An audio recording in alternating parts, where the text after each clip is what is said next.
We're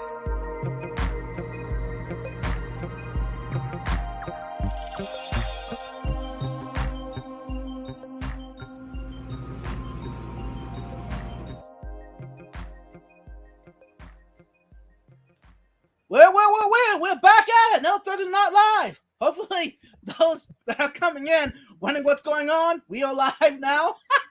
Hey, we started on time. I thought we did.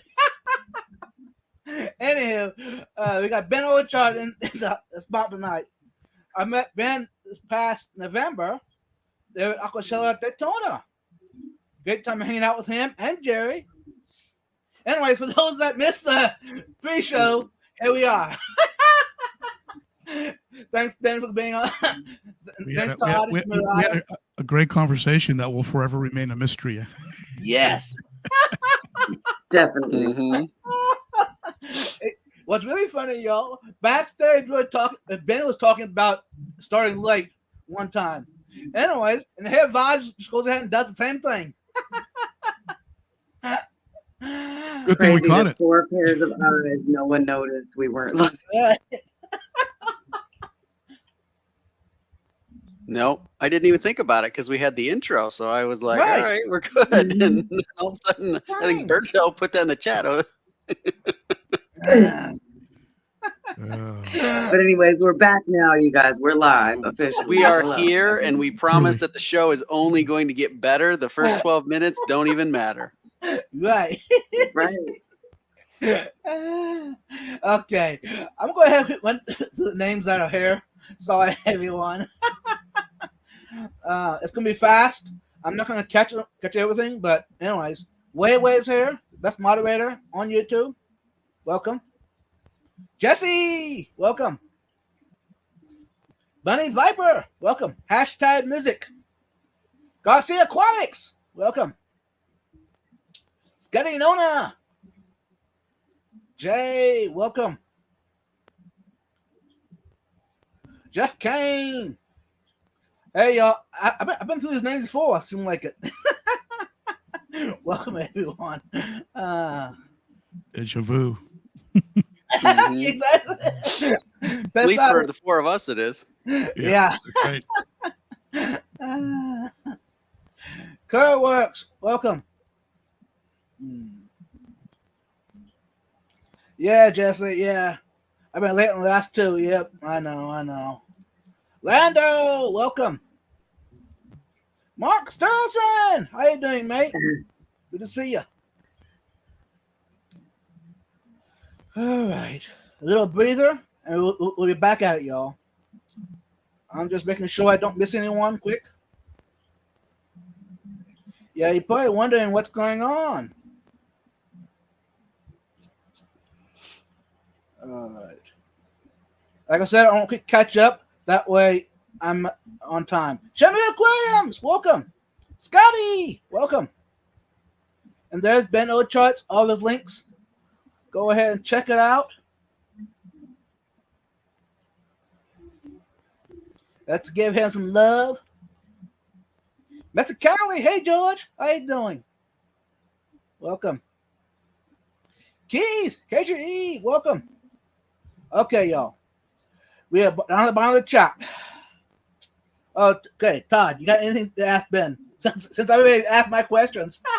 I know you already went through your whole list there in the first 12 minutes. So now I'll take over a little bit maybe. So yeah, so Ben, I think we talked backstage before we even thought we went live. A little bit about how I found you when I was getting back into the hobby as, now as an adult fish keeper after taking quite a bit of an absence. And so, I picked up kind of right, I guess, about the point where you were leaving California and moving to Nashville. This was a few years ago now, I think, at this point. You've been in Nashville for what, about 3 years? Almost 3 years, that's right. Yep. So it's about that kind of timeline as I picked up as you were kind of taking the fish room down, and I really used a lot of it for research because you talk about a wide range of topics. But last night when I knew that you were coming on tonight, I did a bunch of research, and I wanted to go back kind of deep into the Ben Ochart archives. And so first video that I was found listed was December of 2014, I believe it was. So we're talking 9 years, it'll be 10 years in December. And just kind of wondering, what was the process, or was there a process where you went from, kind of those early videos were more, you were showing a tank that you had set up at that time, as I recall, and it transitioned into, you do a lot of videos about canister filters and helping people understand the challenges and the things that you'll face when keeping African cichlids and big tanks. And just curious, sort of, as we've gone through these last 9 years, how has that evolved for you? Have you changed kind of your thoughts on sort of YouTube and the way that you like to provide content and create? Well, it's a big question. I think at first what you saw there were probably just a tank. I'm not even sure if there was audio in the very beginning. You're right. And then there was maybe some music.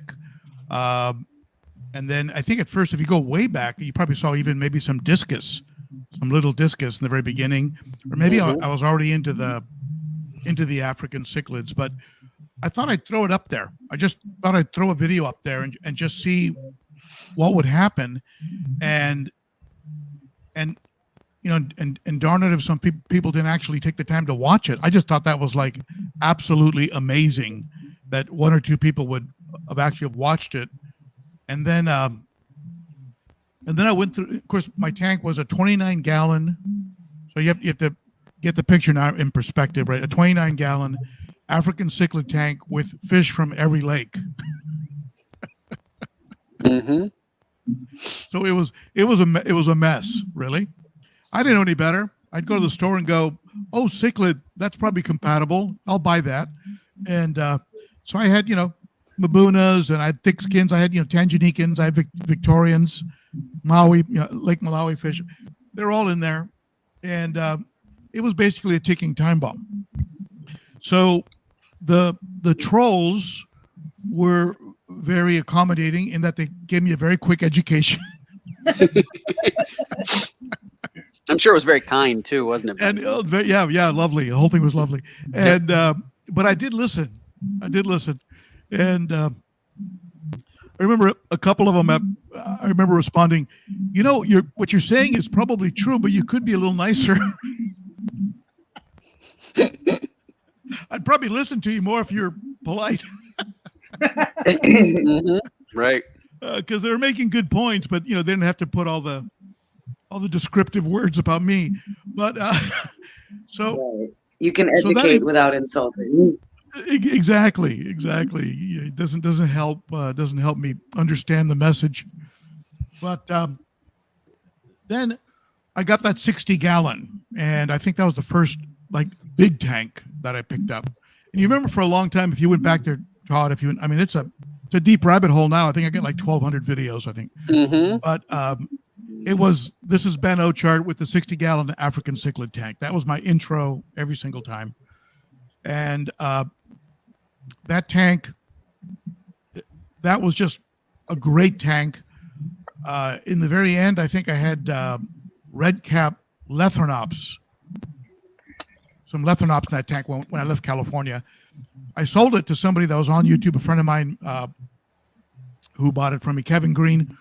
And when I left California, I sold everything. All I left with was an FX6 and I think the Sun 704B canisters, but everything else got sold. So I arrived with an empty garage.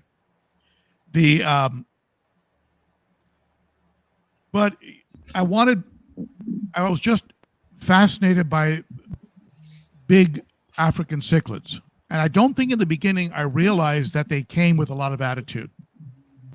I just wasn't that aware of that. But you learn about it real quick. And there's a lot of videos early on about cichlid aggression. As I was learning, and I tried everything, right? I tried timeouts, redecorating, lowering the temperature, everything. And I went through the whole until finally right now I've got an African cichlid tank right across from me here that I haven't seen a single chase the whole time we've been talking, which if anyone who has African cichlids knows that's a miracle. Mm-hmm. I probably see more chases on my right side here with the big South and Central Americans.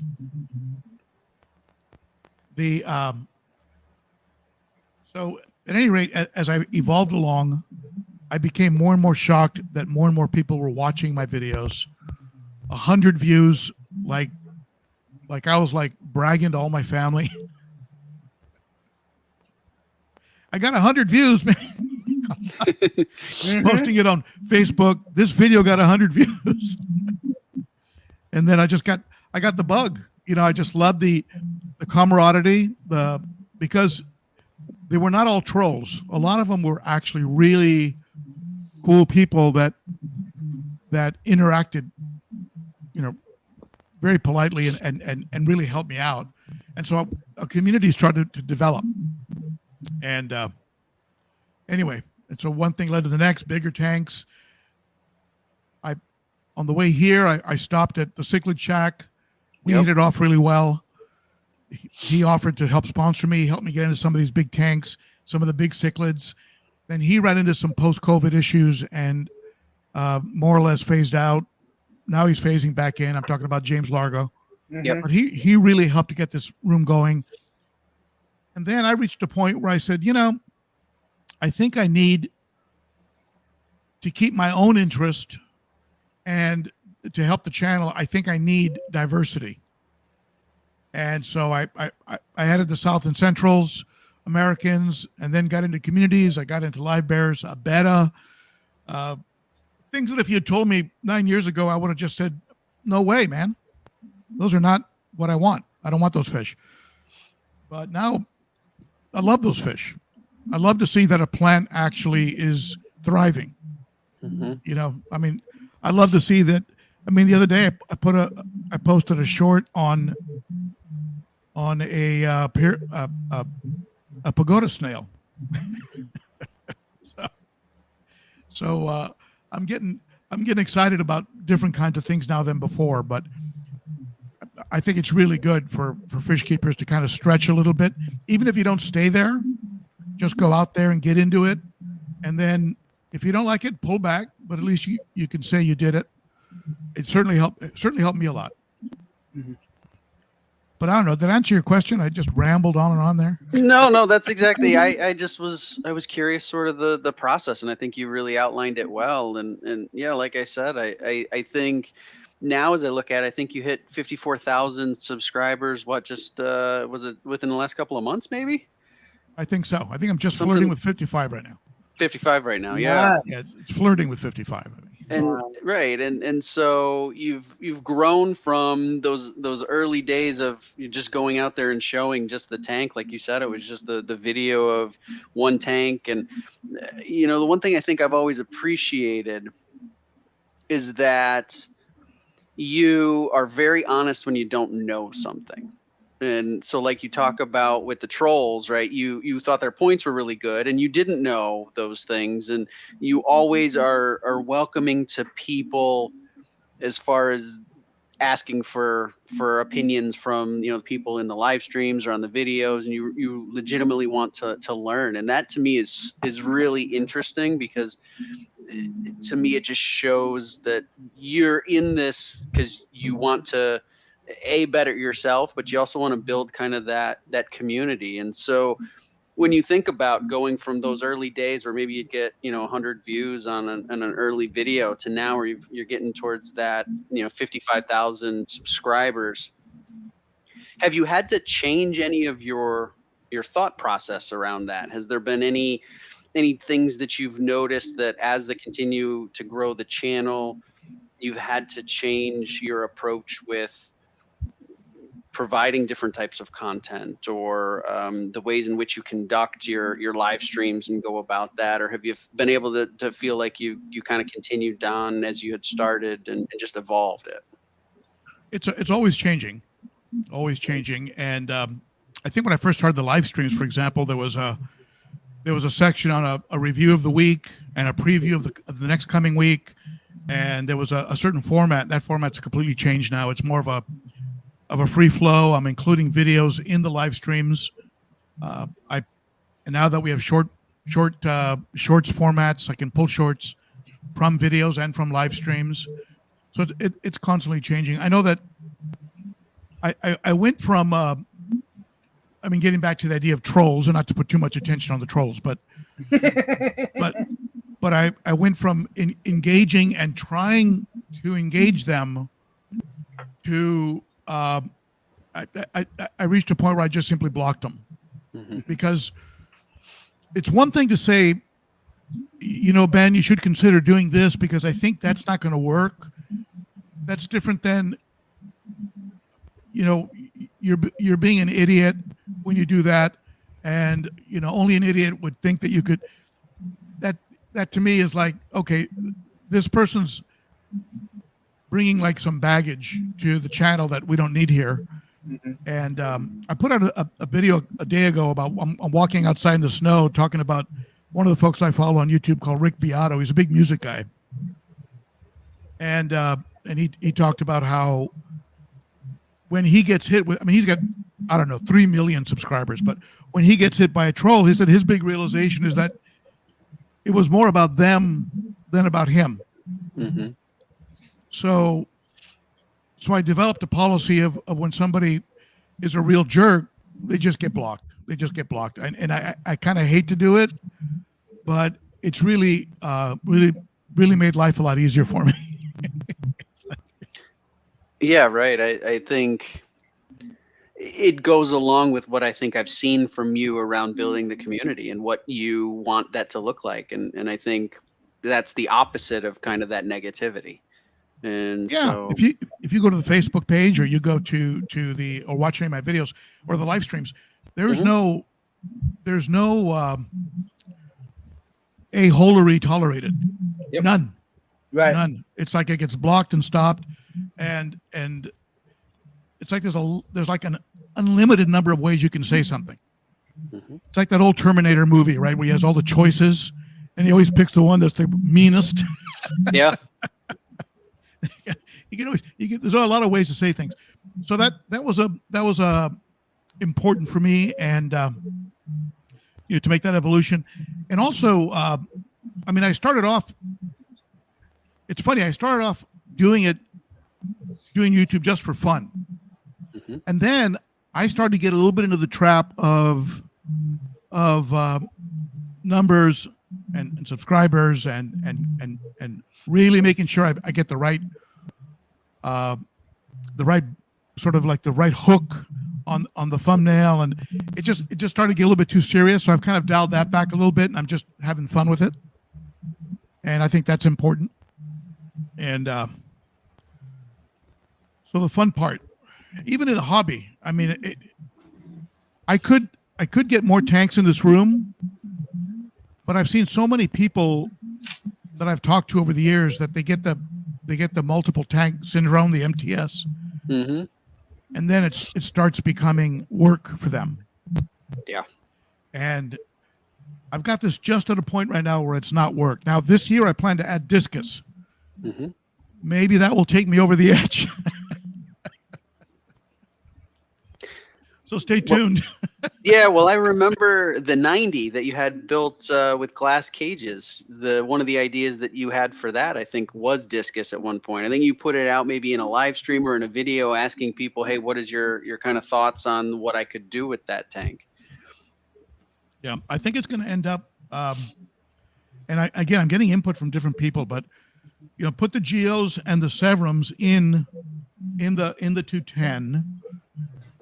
I think they would be okay. There's a big Vieja in there, a couple Oscars, some chocolates, some silver dollars, Jack Dempsey, Nicaragua, Firemouth. I think they're big enough now, the Severums and the Geos, where they'd be left alone. So especially if I put them in all at once, yep, it creates so much confusion and chaos that no single fish would be singled out and destroyed. Maybe even try the red tear in the mix, during that big transition, and just see what happens. Mm-hmm. Even though I just saw a video, you folks ever watch D. Darius? Occasionally, areas? yeah. Mhm. Yeah, he's got a 300-gallon big South Yeah. American tank, and he was telling some stories about the red tear. I mean, that scared me to death. You know, Right. how he was a stealth killer. He was killing fish off, but he was doing it when no one was looking. So he would come down, there'd be a dead fish, and he never knew what was happening. And then I guess he hit or something, and he finally saw that it was the red tear that was killing, in the dark. So anyway, so maybe I'll leave the red tear out, maybe breed them. A beautiful red tear. Have you seen a female red tear? No, but I know you had talked about potentially Yeah. wanting to get one to match with the one you've got. Google female red tear. It's gonna be love at first sight.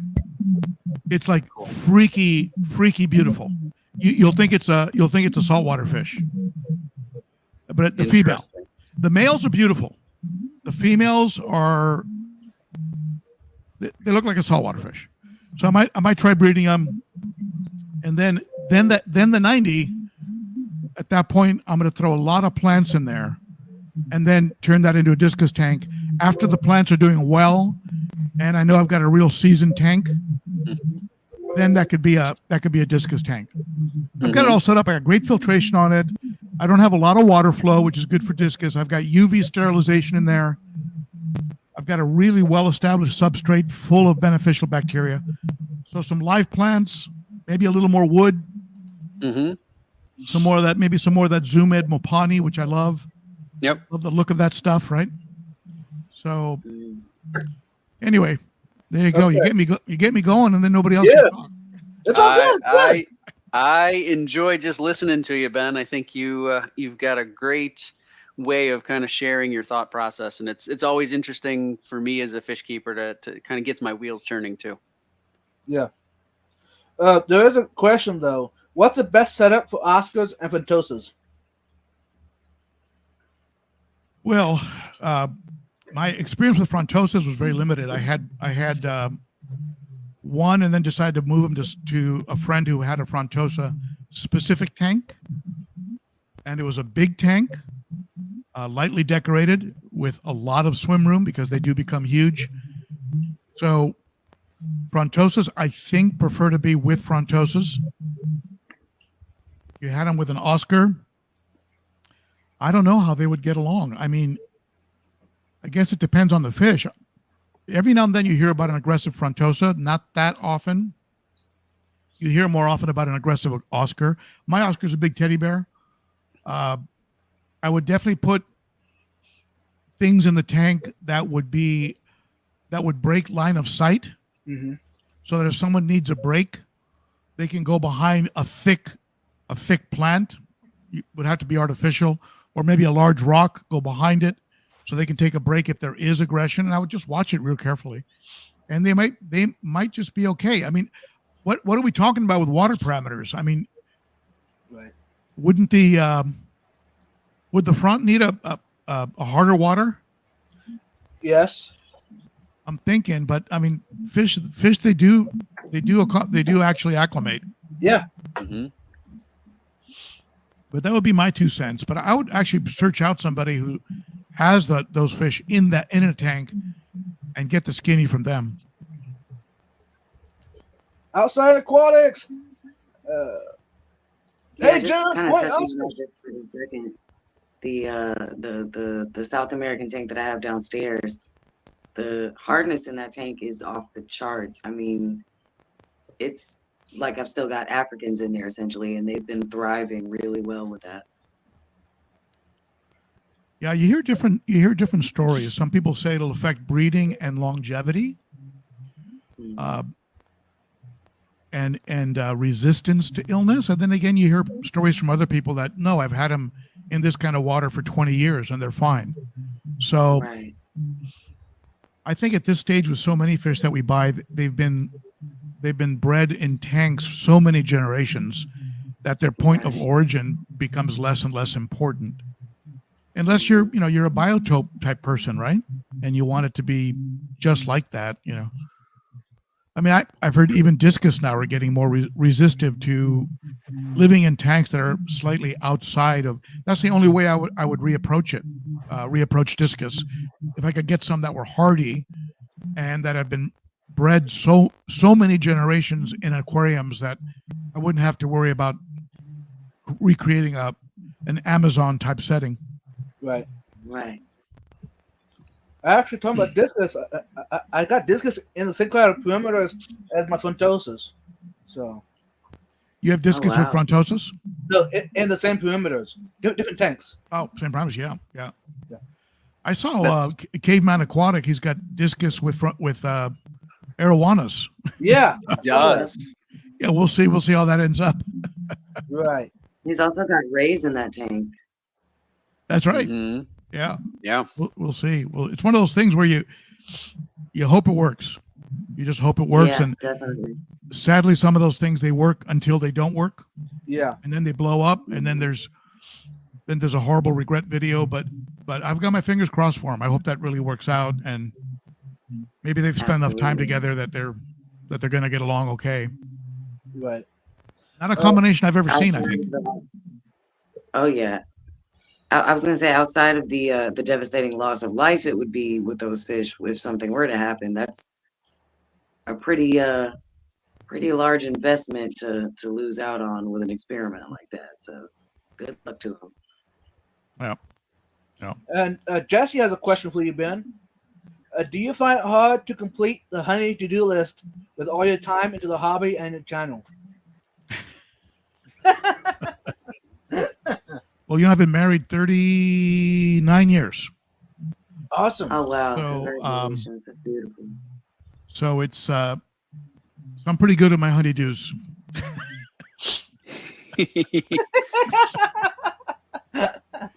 But let me tell you, I love having this cave because she never comes down here. I mean, she'll poke her head down if she needs me to get the Christmas decorations or something, right? Which are stored behind the tanks. But because it is a garage, at the end of the day, it's a garage, right? But this is my space. Whereas before, the tanks were all over the house, and so I think that's added to the piece. I don't think I could have had this many gallons in the house and not have it be a problem. And whenever there's a little bit of a water spill, man, oh man, because we have hardwood floors on the first floor, carpets on the second. In both cases, it would be a disaster. So I'm really glad I'm down here. And but yeah, I think I'm. Back in California, I used to joke about how aquariums were always negotiation. If I'd want a tank, it'd be, okay, honey, what do you want? Well, I'd like the living room painted. All right. I'd like to put an aquarium right there. If I paint it first. And so, but down here, there's no negotiating. If I want to get something, I get it. Want to move things around, I do it. So there's a lot to be said for having your own little your own fish cave. Hey, Alex. Skull. Welcome. Did it answer your question, Jesse? Jesse, if you're looking for tips with your wife, I can't help you there. Other than move out to the garage, right? Right. Yeah, garage. That's right. That's right. Yeah. Right, there you go. Stephen White, welcome. How you doing? Anytime you're going to attempt something new, you always have to have a backup plan ready. So Ben, like I said, I found you about the time you were getting ready to leave California and move to Nashville. And that was coinciding with when I was getting back into fish keeping and doing research, and your channel came up at some point, and I followed, and I loved living vicariously through you in the process, right? Because I was kind of at that point, I started with one tank, and it was like telling my wife at the time, hey, listen, I want to get back into fish. I kept them when I was a kid, and I'm going to get one tank. And then I would see all these other fish, and I was like, well, they can't go with these guys. So I've got, right. And so slowly over probably a year, the number of tanks kind of continued to go up. And I just loved watching the process of you setting up your garage fish room. And so the question I've got around that is, if you kind of go back to that time period, I'm just curious, maybe what was your favorite part, and maybe what was the part that was either the most difficult or the most frustrating of that process for you? Because I certainly think there's parts of it that were my favorites, but I'd love to know kind of from your perspective as you were sharing that with us, what are your thoughts? Well, I've enjoyed a lot of it. I mean, probably the biggest joy, of course, was you get a 7-foot wide 300 tank delivered. I mean, that'll always stand out in my mind as just an event, right? Mm-hmm. The 210, the 90. I mean, getting these tanks in here has been amazing. In the area of frustration, doing the plumbing for the sump system, and I didn't use a miter box. I wish I had. I was using a regular pipe cutter. Handheld pipe cutter, which doesn't give you a real clean cut. I mean, just going through all the plumbing, and that was like labor intensive. I'd be in here cutting and then sanding, because before you glue these pipes, you want them to be nice and smooth and rounded, and I'd be in here till like midnight sanding and and I was exhausted. I went through a period where I was actually physically worn down Mm-hmm. from trying to get the tank going.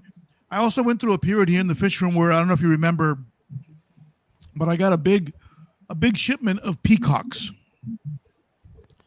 and this is what led to my belief that peacocks are way more aggressive than your haps, than what people call your predators, your predator cichlids.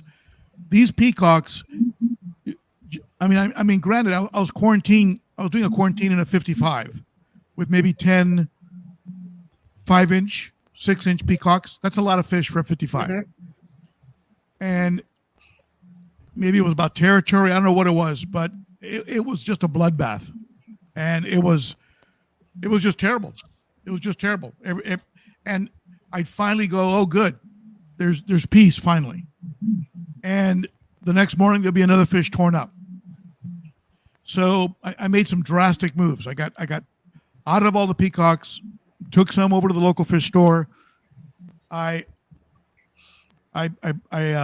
swore off ever getting an OB or any kind of a mixed, any kind of a mixed fish that could have like your dragon bloods, things like this, anything that could be possibly hot-headed. I said, okay, never again on those. And then my policy, a lot like the trolls,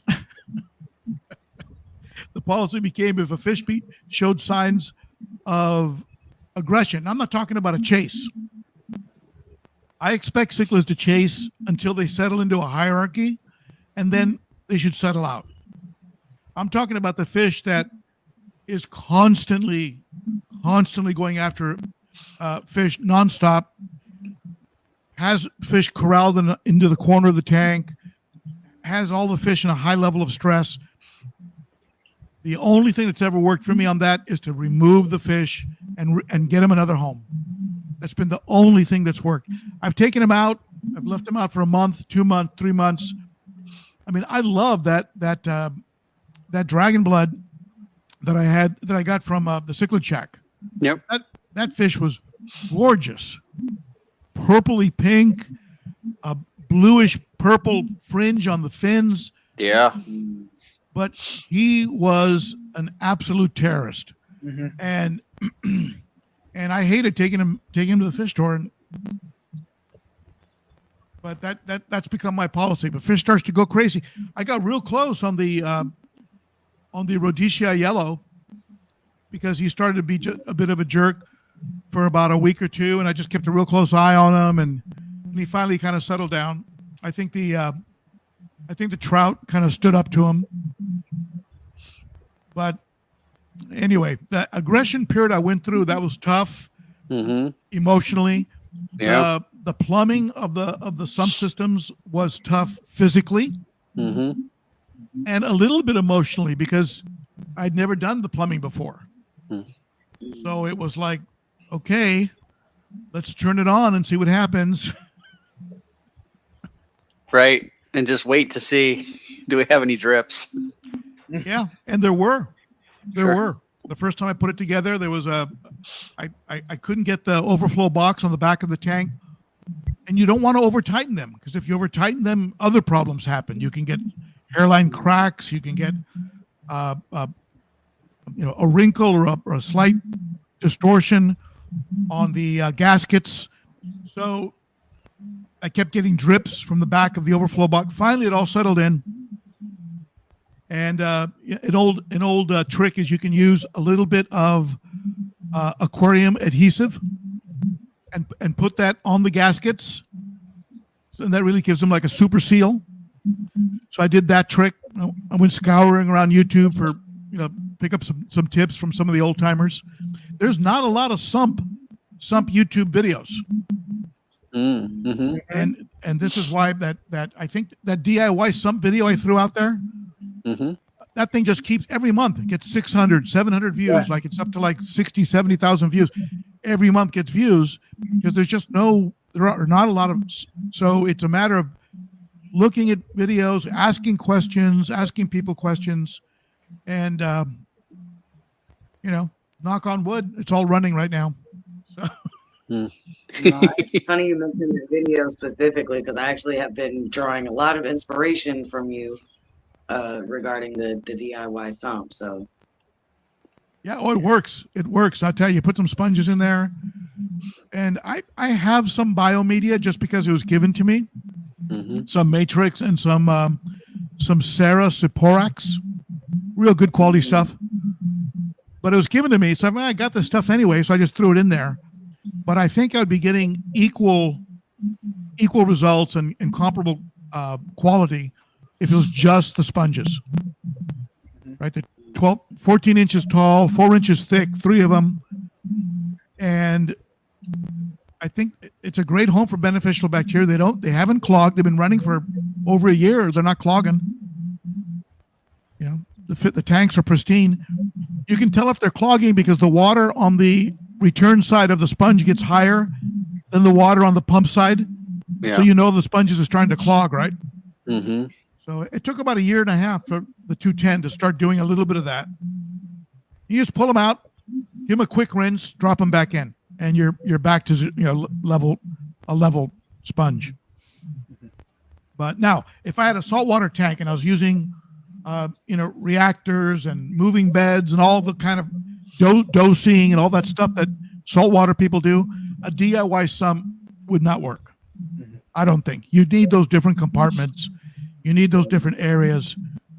But for our use, for freshwater, go get a 40-gallon breeder, some big sponges, and a pump, and you're good. And you don't even need to do plumbing. You can do a hang-on back return overflow if you trust them, and that'll do the same thing as a drilled tank. I had an idea not too long ago about doing something similar, but a little bit smaller scale by doing a DIY canister filter out of a 5-gallon bucket. Yeah, why not? Mm-hmm. Yeah, it's basically all a filter is water comes in, goes through something, and goes back. It's that simple. I mean, a sump is a canister, is a big canister filter. Yeah. When you think about it, Mm-hmm. and so you got the intake and the return. It just happens to be a real big canister. And so that same idea, yeah, get a bucket. And I've seen people when I went to go see James's place over in Arizona, he had big, those rubber trash bins, big rubber trash containers, and with a hole in a pipe, and then a lot of sponge on top and a pump on the bottom. And those were the filters into these big giant tubs that he had. Wow. And so the water would come cascading in over the top, go through a bunch of material. It was more like filter floss material. And then at the bottom, he had a pump that was pumping the water out of a piece of PVC pipe back into and that was it. and those tubs were beautiful. They're pristine. Yeah, I think there's lots of ways to set those things up and be quite successful. Yeah. It's a very simple idea when you think about it. Water comes in, goes through something, goes out. That's and once you got the right level on your sump, in other words, you turn the power off and the sump fills up and doesn't overflow. Once you've got that down, like where you need to put it, you're not going to overflow. You're not going to flood. So a sump becomes a totally worry-free. The first time I set up a sump, I didn't really know that or understand that. And I didn't sleep. I kept waiting for the flood to occur. Yeah, right. And the volume of water means the stakes are pretty high if that happens, right? Pretty high. And I had a tank that was drilled on the bottom with an overflow box with the weir at the top, the teeth at the top. And so all night long I'm hearing this cascading water, right? I'm thinking, okay, is that going into the overflow box or is that going onto my floor? Right. So then I understood. Yeah, I had it was a little bit of a minor disaster today with that myself. Yeah, it's no fun. It's no fun. But do you folks know Denny? You know Denny Riddell? Some of you know Denny. Eddie, you know Denny. Yeah. Anyway, he's the one that got me thinking. He's like, look, you've got this volume of water that's moving around, and once you understand how much of that you can move around safely, that's it. You're safe. Your sump is safe. And so, he said, never fill your tank. He said, Ben, don't fill your tank. When you have a sump, you don't fill the tank. You fill the tank, but actually what you're filling is the sump. Yeah. To the level that you want in the sump, and that's where you stop adding water. And so, okay. So, anyway. So, go ahead, Todd. No, I just was going to say that, yeah, sometimes it takes someone who has been through that to sort of, give us a little bit of that information and kind of help us get to a place where it all starts to click and make sense. And you're like, okay, I can do this, right? Yeah, I think you gave me an idea for a video, the title of a video. I ruined my floor so that you don't have to. I like it. That's great.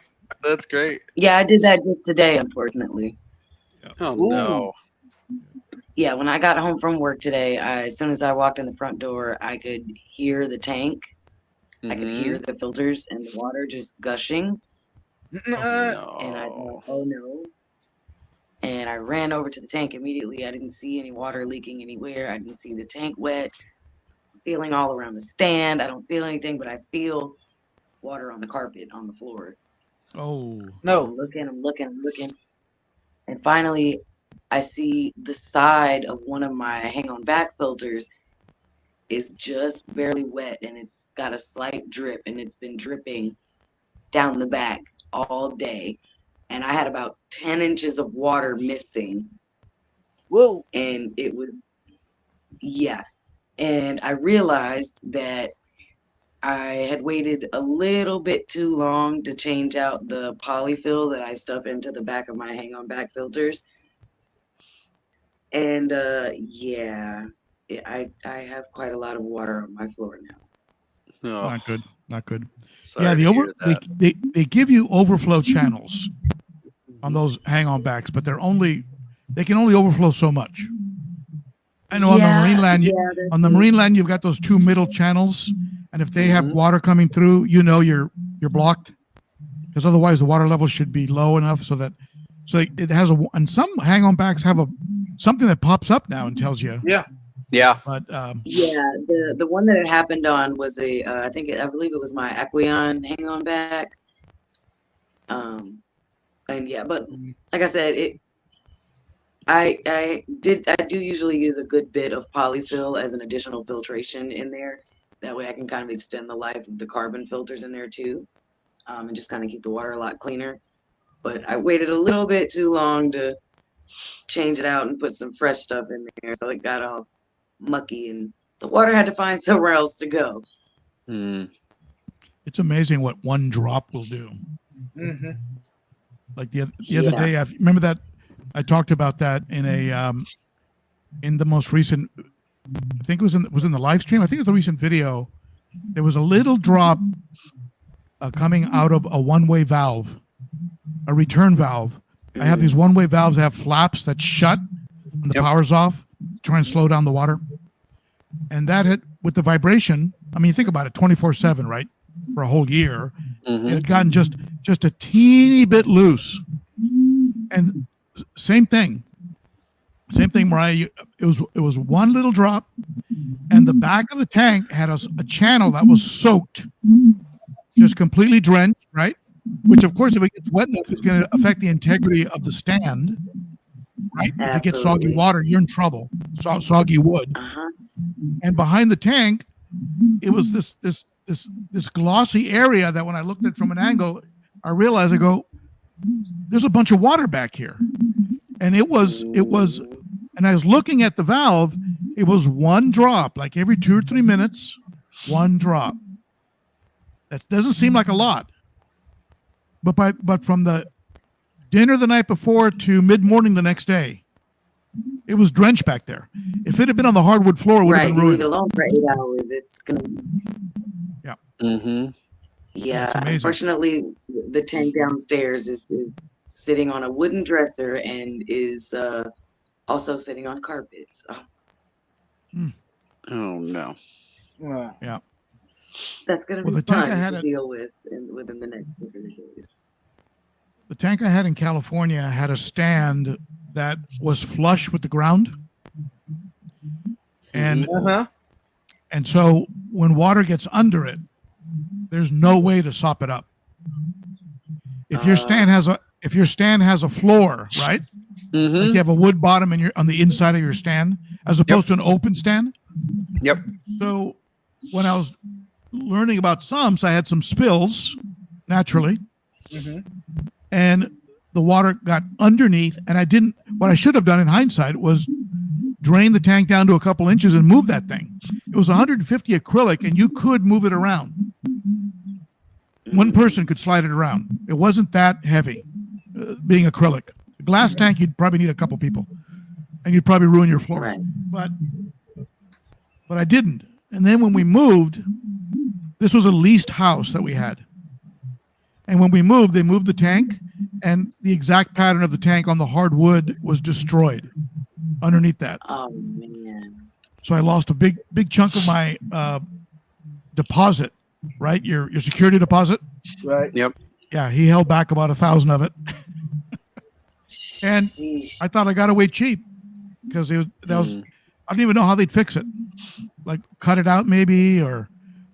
I have had that happen. So when we put down hardwood floors here in the house when we moved to New Jersey, and we had something that happened where it got severely scratched in one section, and a contractor was able to come in and cut pieces out and put in some new stuff. And you don't notice that it was done. They were able to do it quite nicely. So I guess that is possible, but it's not easy. Like I think there was a fair bit of work that they did to make that happen.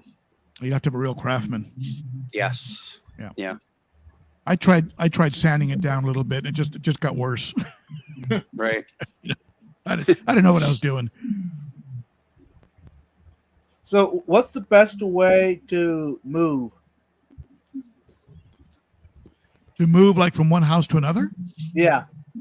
Since you moved from California to Well, I moved. I did move in California, where I did bring tanks over within California moves, and that was a matter of scheduling the move so that the tanks and your fish. I mean, you'd like to time it out so that we had all the furniture, all that stuff was in. And like the last thing that came over was the tank. So you drain the tanks down, you have big tubs with your fish, and you get to where you're going, and then you fill them up again, right, with conditioned water. You have the seeded bacteria, right? You have the seeded filter media. It's still alive because you do it within like a 6-hour window, right? This whole process. You get there, you set them up, and but you got to have it really like almost like a checklist, right? So when you get to the house, you know exactly got to connect this, run this, check this, and boom, boom, boom, boom, and then you're up and running. So it turns out to be like a big water change, essentially. And I do put the water from the tub. Having heaters, having lithium battery air pumps, having covers for what I'm using because the fish can jump real high, surprisingly high. I carried a cichlid in a bucket one time, and he hit me in my elbow. Wow. Jeez. How high he jumped and fell back in the bucket. So they can really get up there. So lithium battery, lithium. You can get like cobalt rescue pumps. You can plug those into your cigarette lighter. Yes. So they can run forever, and they come with like a 20-hour doggle, power thing. So those are great. If it's a cold weather, I don't know what you can do about heat, but you can also get power units that plug into your cigarette lighter that have outlets, AC outlets. Mm-hmm. So you could also run heaters. But if it's a real long drive and you got to stop somewhere, you got to leave your engine on. But yeah, I mean that would be my advice. Just get big buckets, big ice chests, and fill them up with tank water. Run oxygen in there to reduce the stress. Put a cover on it. Keep it as warm as you can. If it's summertime, you probably don't need a heater. And good luck. I had good luck in my moves. I didn't have a lot of loss. I didn't have any loss in my moves. awesome. Yeah. Now, when I left California, I was going to drive here over a 3-day period with my daughter and 2 beagles. It was impractical to bring over anything. So I sold everything. Every tank, every fish got sold. And what I couldn't sell, I gave away. So it was like a real, true reset. Mm-hmm. And since you sold everything, are you still getting updates from those buyers? From time to time. And they were sending me pictures and I mean, they were great fish. I had some great fish. Beautiful eye biter, beautiful Venusis. I remember those Lethrinops, red caps. One of them was nicknamed Photoshop. Nobody believed the color. He was so beautiful. So we called him Photoshop. Everybody was accusing me of photoshopping him. So I said, all right, we'll call him Photoshop. I remember you talking about that in at least one, if not a few of your videos. Yeah, he was a beautiful fish. I'd like to get into Lethrinops again. They really are a special kind of cichlid. Mm-hmm. If you can find them. Jesse has a question something about Ben Ochart, everything he knows. I taught Ben Ochart everything he knows. Jesse. And I'm very grateful, Jesse. Hey, y'all, I have to pop off for just a moment. My mama is calling me. I know I got to answer my mama's phone calls every time. Yes. I'll All right. be back. It's okay. All right. Couple calls. You always take your mom's call. Mm-hmm. Amen. And you always take the call when a 2-year-old hands you a plastic cell phone. You take that call. Oh, yeah. Yes. Right. All right. Any questions? Let's see if we got anything in the chat coming in. Chat. If I missed them, sorry, but now's the time. You got any questions? I guess I'll ask one while we're waiting to see if anybody from the chat jumps in here. But, Ben, again, I think one of the things that I've really appreciated is the fact that you take us along your journey of learning. And then you sort of then use the YouTube platform to help people learn those same things. And so I'm just curious, as you think about 2024 or beyond, is there something that's kind of out there in the fish keeping world that you think, hey, I don't know about that, but that's something I want to learn? Well, certainly it's going to be an adventure running a tank full of discus. Mm-hmm. Mm-hmm. That's going to be an adventure. And there are a lot of purists out there that I think can make it sound overcomplicated. Mm-hmm. So I'm going to be looking for an effective but simple way of caring for discus. So that's going to be an interesting adventure. I'm going to definitely test my theory that discus that have been bred in captivity for many, many generations are hardier. Certainly my adventure with plants and having them melt back and then come back, and then learning how to use fertilizers and things, that was a kind of fun. But I'm kind of through that now, and it's stable. I know there's some plant channels out there that every week they're doing a new scape and they're tearing it down and doing it again. That's not really what I do. I get a tank to a point where I like what's going on, and it's more or less. It might cost me views because it's the same old tank, but once I get stability, I like to leave stability alone. Mm-hmm. But I think discus. I think breeding a red tear in a 55-gallon, that could be an interesting adventure. Yeah. That could be very positive, or it could be a bloodbath. I don't know. Mm-hmm. And also keeping an eye on how the South and Central Americans get along, because there are a lot of purists out there that say that your Centrals and your South should be separated. Yep. So watching the Jack Dempsey and the green tear put on size and see what happens when they get larger, that's going to be kind of interesting. Some fish are like the Nicaragua, that's not going to be a problem. Chocolates, I think, will stay relatively mellow. The silver dollars are nowhere on the aggression scale. But the green tear and the Jack Dempsey, that could be interesting. I don't think the Vieja is going to get any more aggressive. I guess the Oscars could go off. The Vieja is about as aggressive as she's going to get. So I am going to be adding more African cichlids. I want to get an Insignis, a big spot. I'd like to find a Linny, Nimbochromis Linny. Ooh. Maybe add another livingstone eye or a polystigma. I definitely want to get an Autopharynx tetrastigma. Those fish are gorgeous.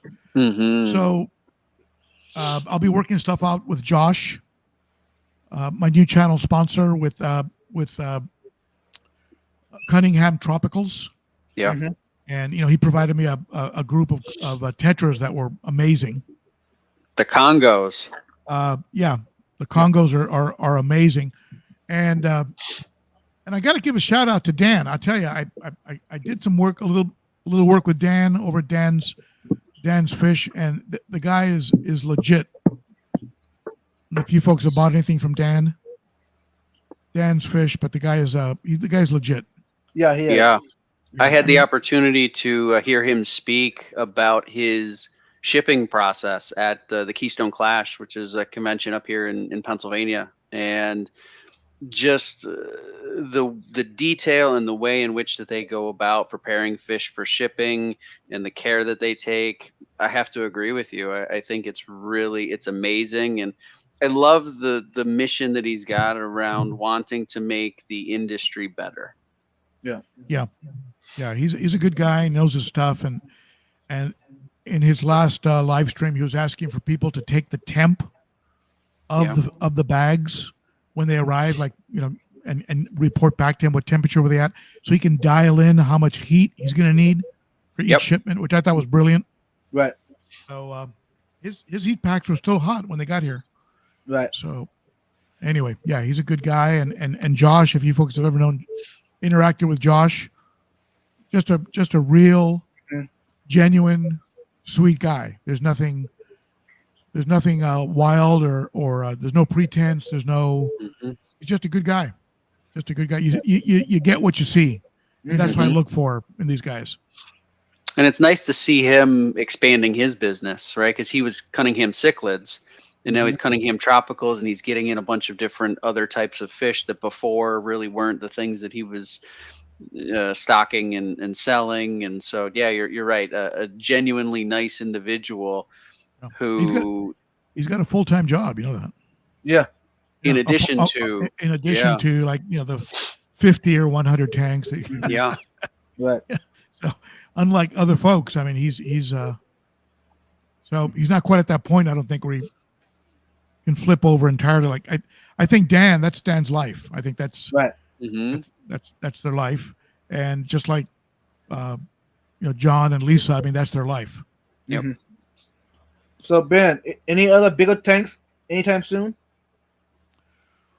Well, if I was fantasizing, Go ahead. if I was sitting around doing like a fish porn, I guess I would behind me I'd put a 10-foot tank Yeah. Mm-hmm. that would take up the whole wall. I've got room for about 9 or 10 feet, so one 10-footer all the way across there. I talked about it with glass cages, Mm-hmm.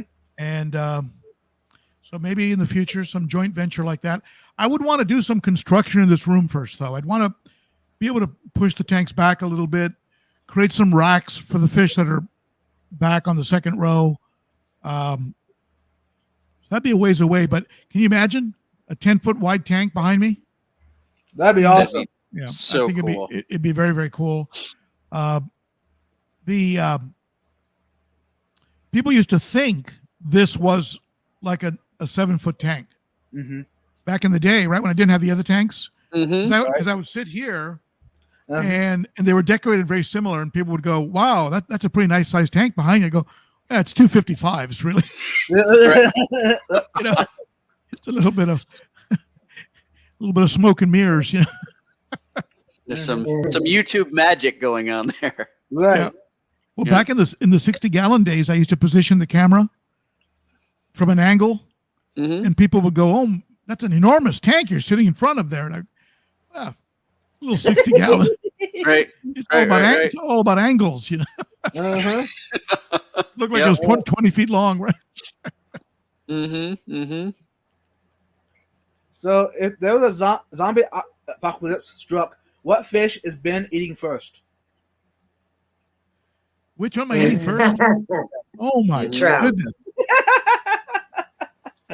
I don't know. I'd have to go with the meat, right? I mean, who's got the most Right. meat on the bone? I hate to say this, Oscar, but yeah, it'd probably be the Oscar and the Vieja, and then I'd probably have to go after the probably the sand diver. And sorry, guys, Not the trout, really? I have a joke with my kids when they come around. Like tonight, we had salmon, So I tell my wife, I go, "Hey, when you talk about fish for dinner, just keep your voice down. Yeah. I don't know. Would you do it? Would you guys do it if you had to? Woo! Oh, yeah. This is Fantosa. Looks pretty good. So I think I would starve, Ben, because all of my fish are tiny. I'd need to eat them all, and it'd last me like one meal. So no, probably not. Yeah. It's more energy exerted in catching them than in getting from eating. I've seen pictures of natives of West Africa Mhm. or East African natives with big like sticks and beautiful cichlids, a Mhm. bunch of peacocks on a long stick, and they're just cooking them over a fire. I mean, Yeah, you're looking at it, you go, "Oh my goodness, that's $400 in fish." right, exactly. Yeah. And they just For- went and for caught the- it with their bare hands like it was nothing. For them, it's dinner. Yeah. Yeah. It's like, oh, no, I get it. please don't. I think in Florida they're catching Oscars, right? Yeah. Mhm. They're probably eating them sometimes. Some of the folks that Oh, fish yeah. the waterways, right? Sure. Oh, in Florida, definitely. Yeah. Yeah. No offense to my Floridians. Just saying. Thank you, Alex. I said it earlier, but I want to thank Ben for taking the time to come on Vibe Stream, and I also want to thank him for the stickers he gave me in Daytona. You're welcome. My pleasure. My pleasure being here and to give you the stickers. Yeah, that was I had a pocket full of stickers at Aquashella, and I was handing them out to people I'd meet. At the end of the Aquashella, I realized that you get in the excitement of meeting people, and then I'd lose them. I'd go, "Oh, I didn't give them a sticker. Where are they?" right? Yeah. Yeah. It is Every now and then I'll amazing get how. a picture. Go ahead. Sorry, I was just gonna say it's amazing at a fish convention how the time flies. Yep. You're there for Yes. like a couple of days and you figure like, oh, I'm going to have all this time to do all this stuff. And pretty soon you're like packing up and leaving. And you're like, I didn't do any of those things that I wanted to do. Yeah. Yep. It was definitely way too short at Daytona. I will agree. Right? You get talking to people, you meet new friends or people that you've talked through Mhm. in the chats and the live streams, and you end up you're doing that, which is it's great stuff to do, but you're like, oh, I had all this planned and went out the window. So I Yeah. guess that's how you know you're having a good time. That's right. I was hanging out with You know, Jerry I feel from like Jerry's Fish Room. Oh, sorry. Go ahead. Oh, go ahead, go ahead. I was Go gonna ahead, say Mark. it kind of enhances the experience, or it did for me anyways, because you kind of have to like rush to be able to meet all these people and talk to all these people. And it's kind of like a mental cram, right? Being able to interact with all these people that you've been watching for so long or admiring and looking up to and gaining inspiration from. It's really amazing. It was kind of an adrenaline rush to kind of have to rush around the large event place and and meet everybody and see everything in that very small amount of time. Very, very true. Very true. And I get, I get all starstruck when I come across the folks that I've always watched, and I get, oh, there's so and so, and I come up and introduce myself, and I'm really happy to meet them, and so I'm just a tourist like everybody else, right? Right, absolutely. And it kind of gets me off guard sometimes when someone comes up to me and, can I take a picture with you? And I go, really? No, I mean, I'm not really that big a deal, but all right, come on. Mhm. And Vibes, is just a trying time to, check. pick It's up the 9:20. Okay. So another So 9 Nice. minutes, y'all. Yeah, I stayed with Jerry of Jerry's Fish Room. Be sure to check out Mhm. Jerry's Fish Room on YouTube. I stayed at his house over in Orlando. It was just very, very sweet of him to host me there. And then we went to a couple of the local shops, and I shot a bunch of footage. And I was going to do these store tours. And then I got home, and I just sort of forgot about it. And for those of you who have cameras, you'll know what I mean. I reformatted my memory card. oh no. And, Nuh-uh. and No. I lost like 2 or 3 fish store visits, and then No. and then Jerry contacts me. Hey, I went back to the store, and Mike was asking about when that video is going to come out, and I'm like, oh no. Oh wow. So now I've got an excuse to go back to Orlando. I've got to go revisit these stores. Yes. There you go. I had a great opportunity to go with I'm not sure if you're aware of Fishy Biz Aquatics. I rode with him over to a local fish store out in Daytona, not too far from the venue. And we made a pretty cool video about that spot. Very nice store. What was the name of it? In the process of moving. What was that? What was the name of that shop? I don't remember the name of the shop specifically, but I went with Fishy Biz Aquatics. He's another YouTuber. I think Biz is in the chat, so if Yeah. he remembers what it was, he can comment. Yeah, I don't remember the exact name of the shop, but it was really cool. They were actually in the process of moving to a different location, closer to the Daytona International Speedway. But even in the process of moving, which you could clearly see that they were doing some stuff and having work going on. I mean, this place was in immaculate condition. It was beautiful. Every single tank was perfectly clean, crystal clear water. It was, and they had a really amazing selection of saltwater and freshwater fish. I can't imagine the logistics of a move like that. Oh yeah, absolutely. I can imagine that would probably be a huge logistic nightmare. But my favorite thing that I saw while we were in that shop was I actually got to see up close and in person mollies in a reef tank, which I know that I've heard before that they can be saltwater or do brackish, but I've never actually seen it before. So to see mollies swimming around in the reef tank was really cool. Wow, that's really cool. I've never seen that. Yeah. I think I'd heard about it maybe one time, but I never even Never seen it actually in nature. That's very cool, actually. That's what you call a brackish. I guess a very brackish fish. Yeah. Absolutely. There was a question or comment. Paul Sotero. The only thing I do differently with my discus tank is to keep the water temperature higher, and they get fed a little more often. Otherwise, they're on the same schedule as my other tanks. Good to know. Good And to if know. you haven't gone to his channel, Paul has some beautiful aquariums. Yes. He does a lot of the planted aquariums. He's also involved in gardening, like outside, people's homes, like terrestrial gardening. So plants are definitely a big part of his hobbies and things that he's interested in. But the tanks are really beautiful. Nice.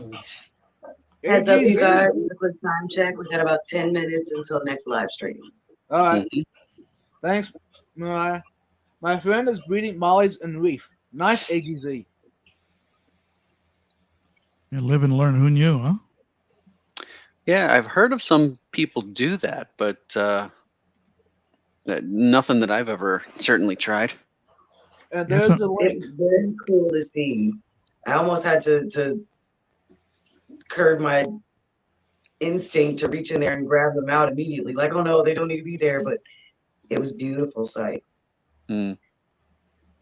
I wonder if they would actually have a longer life and breed more in salt. Then I wonder what the difference would be, how they would do versus the other. If they're maybe more, if they're more robust in salt, or are they more robust in? I mean, we know how salt can help fish. Mm-hmm. Right. That would be a very I- interesting thing to know, to find out. Yeah. Well, y'all. Just got some sad news. Ed can't make it tonight. Oh no. Yeah, Scotty says he's got a migraine. Yeah, that's not good. Mm-mm. I hope he feels better. Yeah. The Wow. females in my family get migraines. They usually they have success with magnesium. Oh, interesting. Yeah, they take Okay. magnesium that can help. Just a regular supplement then. It's a regular old magnesium. Yeah. Yep. Yeah. But I tell you, sometimes they're debilitating. Oh yeah. Looks like she's got a hard time from her dog there. Yeah, King likes to be part of the live stream with us, which we have no issue, but she's got to contend with it. You get stepped on her or something. Yeah, it looks like it. Makes cameos. King frequently makes cameos and tries to take over my co-host spot. Mm-hmm. I mean, to be fair, he is much cuter than me, but it's okay. Oh, I don't know about that. And we got a super chat from Pet Sonics. Great guest. Thanks, Pet Sonics. I mean, cute in a way that, he could lick a stranger's face and they'd be like, oh, whereas if I did it, it would be like, whoa, what's going on? Well, Mariah, when you put it in that context, right? I mean, yeah. I don't know that Vibes would have been too excited if you were walking around Akashela just licking people's faces. No, not at all. He probably would not have even mentioned that he knows me. Right. That would not. Right. He'd be like, I don't know who this woman is. Right. She's some hitchhiker. He's like, I don't know how she got my badge, but I don't know her. Mm-hmm. Yeah. So we can put this rumor to rest finally and once and for all. I'm not doing a tiger barb tank ever. Woo! Jesse, that sounds very definitive right there is the answer that you just gave.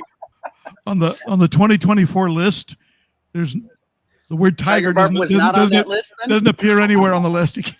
Okay, good to know. It's an ongoing joke with Saline and Jesse. It's ongoing harassment.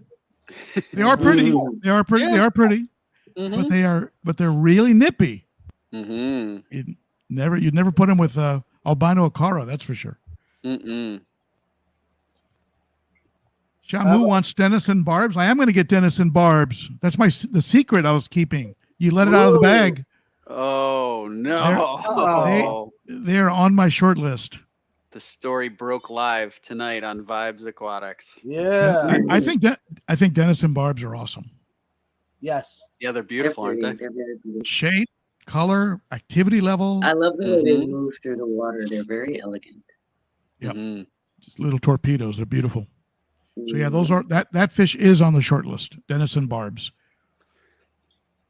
I tell you, it's incredibly difficult when you got a tank of like 50 of them in a fish store and somebody wants a specific one. Yeah. That you have to try to net. There was a store in Los Angeles. The store in Los Angeles used to have a sign on tanks like that. You do not pick. You do not get to pick. Yeah. even on goldfish feeder fish tanks, there'd be like 300 goldfish. Mm-hmm. You cannot pick a goldfish. Yeah, people would do the same thing with like a tank of like 300 fancy guppies, and you're like, I want that one. Yeah, no, not that one. Put that one back. That just gets ridiculous. Like I can do male or female. That's about the best you're gonna get. Yeah. Okay. I have a bunch of guppies. Have you ever considered, or do you currently keep saltwater tanks? I've considered it. Well, as far as I get, I would love to keep a reef tank. Mm. You know those mini reefs now that are they're all enclosed. They have the filtration built into the back of the tank. Mm-hmm. Yep. It's almost a plug and play reef. I would consider something like that. Just for the challenge. No saltwater tank or anything. I've never had salt, but when I go into an aquarium store, I'm blown away by salt. I'm just I just fall in love with them. But it's just not it's not a rabbit hole that I want to go down right now, because I know what'll happen. My wallet will be a lot lighter. Yep. Absolutely. I need to get a few more things dialed in and hit my 24 goals, my 2024 goals. Maybe 2025. Maybe that'll be the time for maybe like a 20 to 40 gallon little mini reef where you can put some little coral frags in it. Mm-hmm. I mean, the corals that we see at Aquashella, oh my goodness. Oh, yeah. There were so many. Oh. There were so many different types, and the colors were amazing. Nuts. I couldn't even get them on my camera. Even without the little glasses that they gave us some spectrum glasses to be able to view them differently. Yep. Even without the glasses, they were spectacular. Yeah. So I know what would happen. I would become a complete coral addict. And so I'm not going to even start that process because I know where it'll go. You'd be going to all the coral swaps. You'd be making the national tour. Yeah. And then about $3,000 or $4,000 later, I'd go, wow. Definitely. Yeah. That's a very good point you make there too. And I would also argue, that it's a lot more difficult to probably DIY a lot of things for saltwater, whereas for freshwater, you can rig up just about anything if you do it right. Mm-hmm. And I mean, saltwater, everything just has to be so spot on most of the time that. Well, that's the other side of the DIY stuff. So you're right. That wallet definitely would be a lot lighter. That's the other side of the equation. You see, I wouldn't want to be sitting around with a dropper, so I'd have to go and get I'd have to get the Neptune dosing system. Yep. And I'd have to get so it's all happening exactly right the way it's supposed to, and I'd have to have it all on my phone so I could. Yeah. By the way, you can go to anything saltwater. I would probably. It's going to sound crazy, but I would love to be able to keep jellyfish. I knew you were going to say that. They're gorgeous. They're gorgeous. There were some at Aquashella. Just the fish, and they did, and they were beautiful. They had some moon jellies. They were amazing. And I'd like just, the just jelly. no simple, just flow filtration and the fish. I think it would be perfect. It's like a lava lamp of life in your house. I talked to a jellyfish person I met in Arizona. They were a jellyfish keeper and would set up jellyfish tanks for people. And he was saying that their lifespan is actually pretty short when kept in captivity, and they're very expensive. So it's yes, they are. But those ones that are bioluminescent, that run red and green and colors through their body, those are insane, absolutely insane. And you could sit there and watch them for 2 days. I mean, it's like mesmerizing. Yeah, absolutely. Yeah, Like I said, it's literally a living lava lamp watching jellyfish. It's beautiful. Yes. It'd be like seahorses. I'd probably never move. I would just sit there and stare at the seahorses. All right. Which guys, I am renewing my my Georgia Aquarium membership soon. So Ooh. Nice. I have not been, but it's supposed to be gorgeous. It's amazing. Nicer than Atlanta. Yeah. There is a question though. Is it in Atlanta? Go ahead. Is it? I think in it is Atlanta? in Atlanta. I think the Georgia Aquarium is the one in Atlanta. The Georgia Aquarium's in Atlanta. You said there's a question?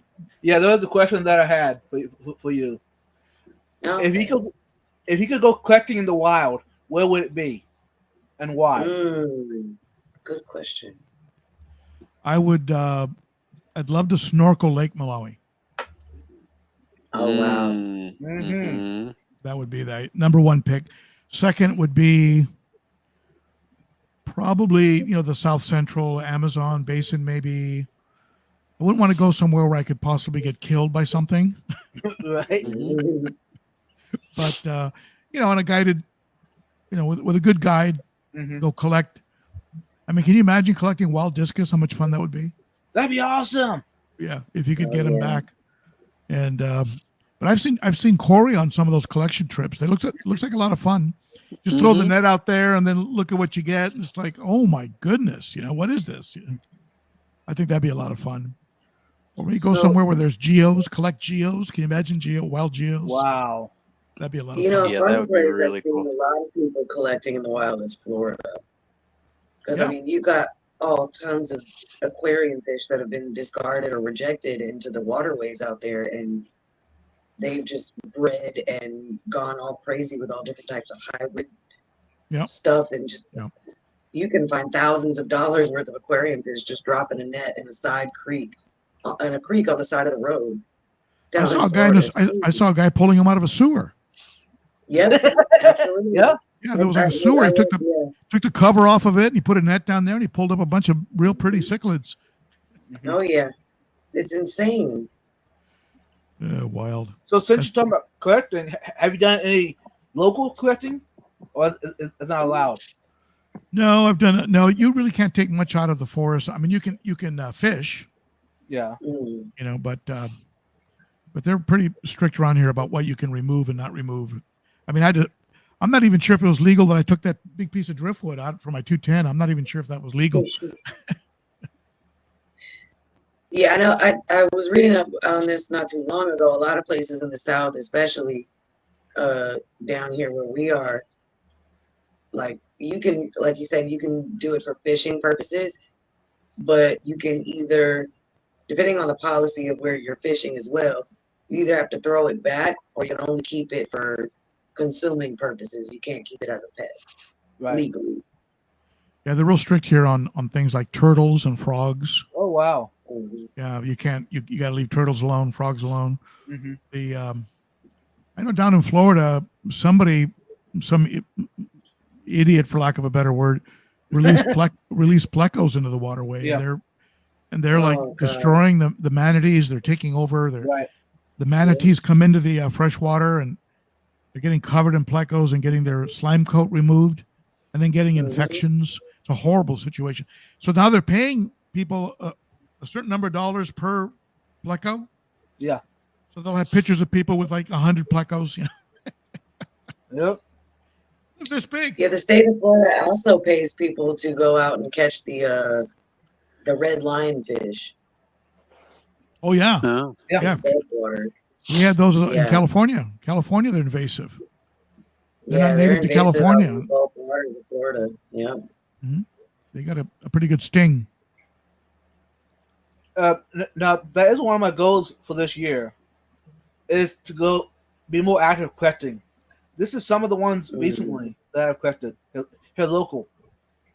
This is a wild molly. That's a good looking fish. Like There the are, pattern on it. there's also some shrimp as well, local wild shrimp. That's cool. Yeah. Cool. Isn't a flagfish local to the southeast? I don't know. Flatfish Oh. chili. Yeah, the Florida flagfish. Oh yeah.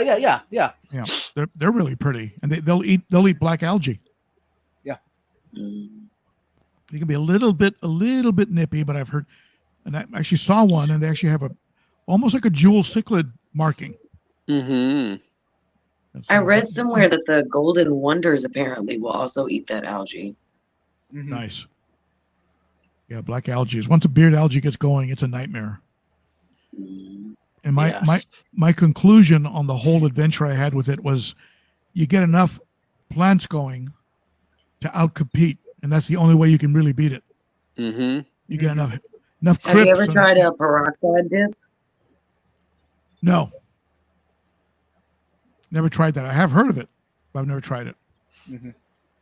I had to use it a couple of times in a few different retail situations where we ended up getting some blackbeard algae, and it worked really well, actually. Oh. Between that and some aquarium salt, and like you said, of course, a lot of plants in this situation Mm-hmm. helped really well.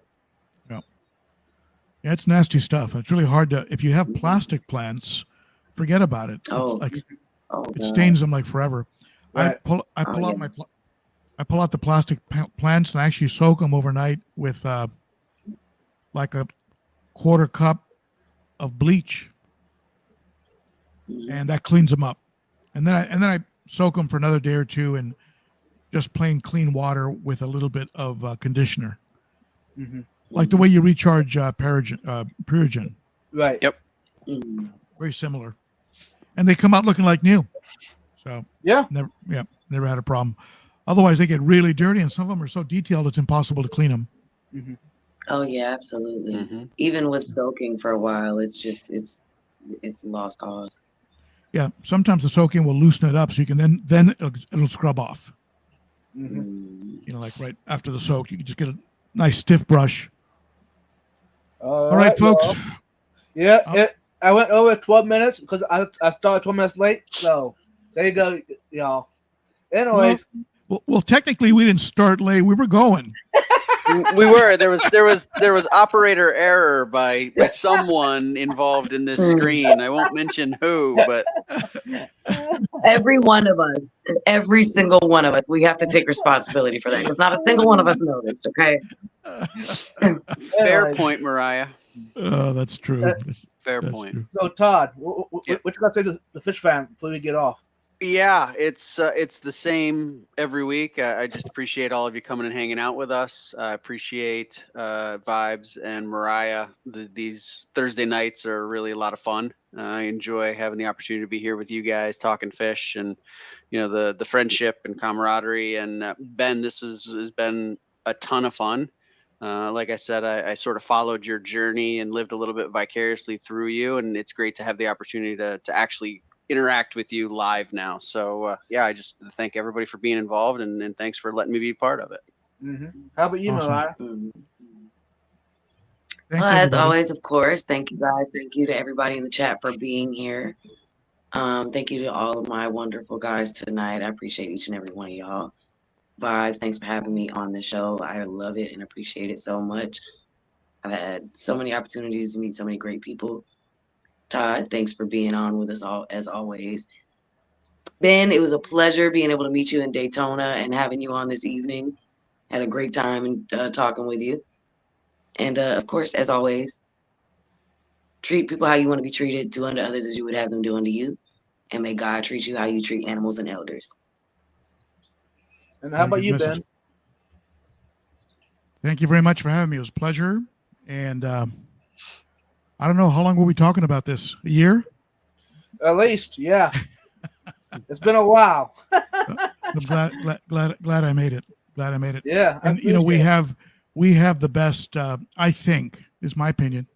I think we have the best community. I Yeah. think the fish community is I think is.